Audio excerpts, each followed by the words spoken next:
في الفيديو ده هعرفك طريقة تغليف قطع الكونكريت علشان نحافظ عليها أثناء التوصيل وتوصل للعميل سليمة من غير أي كسر. بنستخدم في التغليف البابلز ده، بيكون رول كبير بالشكل ده، وبنقص منه القطعة اللي احنا محتاجينها على حسب حجم قطعة الكونكريت اللي احنا محتاجين نغلفها، وبنبدأ نغلف بيها القطعة. هفرد قطعة البابلز اللي معايا دي وهجيب الكوستر اللي أنا عايزة أغلفه، ولازم نقص قطعة البابلز أكبر من حجم القطعة اللي احنا عايزين نغلفها علشان تكون بالشكل ده. بنحط القطعة في النص كده، وبطبق أحرف البابلز على الكوستر بالشكل ده،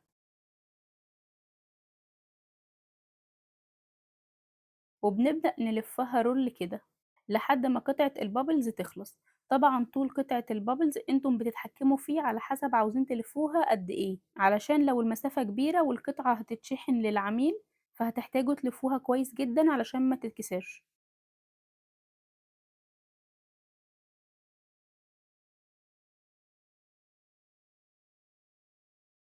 بعد ما غلفنا القطعة بالبابلز هنلزق بقى الحرف باللزق كده علشان ما يفكش.